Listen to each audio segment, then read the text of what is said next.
physical state of our public housing units are on par with those units that are showing the age that our units are starting to show, anywhere between 30, 40 years. Oh. I think depending upon the knowledge of the person that's doing it, walk on, look, see. And that is this: immediately when you walk onto a place like Newtown, you begin to look first at the structure. You start talking about siding, flat roofs, and those kinds of things. You start to look at the facilities in terms of its physical location. It's built on ditches, flood areas, if you will, and other kinds of surfaces back there. I mean, that tells you something about the place when you got streams running on both sides of it and those kind of things. And I think anybody that's been a homeowner or lived in a place for a while begin to develop some thoughts about how it was built back there, how long it was expected to last. Those physical failures, the roofs falling, crumbling sidewalks, handicap ramps completely destroyed from erosion, but it also tells you about the conditions inside of the unit. For instance, water breach, mold, moisture, mildew, and those kinds of things. And then you get leaky roofs in a two-story building, and it doesn't only destroy the first floor, it destroys the second floor as well. And we've seen a lot of that down in Newtown. Let me contrast, because you talked about an interesting one, Newtown, where we have nearly half the units offline.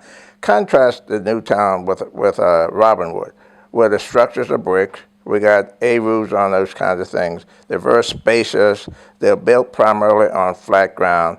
There's a building that is worth investing in terms of putting your capital dollars to get capital life expectancy out of. I believe from the get-go, when you built a project like the Newtown community, it had a very short life expectancy built on the quality of materials used. You got some aluminum siding and some other kinds of things. Moreover, a place like Newtown, for instance, consumes so many of your capital dollars into sewer lines, water lines, which we own in that development. I just think the capital dollars we get doesn't begin to speak to one of our communities adequately, let alone speaking to five. And God knows that the Newtown community has consumed at least a half of our capital expenditures.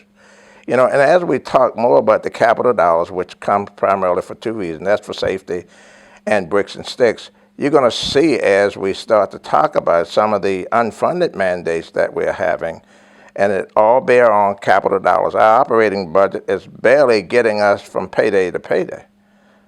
And quite frankly, when development has been neglected, as long as some of our communities has been neglected, there ain't no telling. There ain't enough dollars to begin to go back and catch up with the maintenance kinds of things. Some of these places are going to require complete rehab.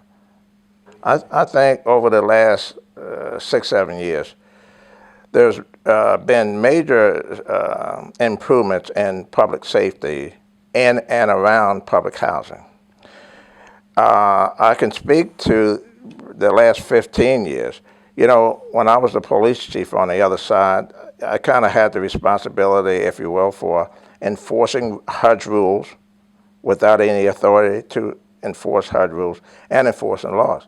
Now, under the last 5 years under this new Board of Commissioners, we do extremely enhanced and aggressive lease enforcement, and our police officers are doing a good job at enforcing the laws. So it's a bifurcated process, lease enforcement and law enforcement by the appropriate agencies. Hence, we talk about capital dollars, and the only way I can pay for these enhanced lease enforcement is with capital dollars. That doesn't come out of the operating fund. And when you begin to skim anything from capital dollars other than bricks and sticks, you start to neglect the real side where we are required to house people. Of late, there's been a lot of rhetoric, and I don't know if it's built around the upcoming election or not, about crime in and around public housing. I'd just like to say this is the best that I've seen, the most peaceful, most safe era that I've seen in the last 15, 20 years in and around public housing. I think the police department's doing an excellent job overall, And I think we, in conjunction with the police department, has done an extremely good job on public housing in and of itself. I like to see Annapolis be viewed, or when you drive onto one of our properties, they look basically the same as the surrounding rental units. And I think that can be accomplished if and when we start to get adequate dollars from HUD through the subsidy, and when we get the necessary help that I think should be forthcoming from the city. I do believe the city has a major role to play, because after all, we're housing oftentimes residents of the city.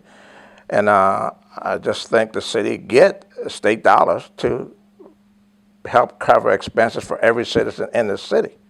And I don't know that we're getting our fair share of those dollars.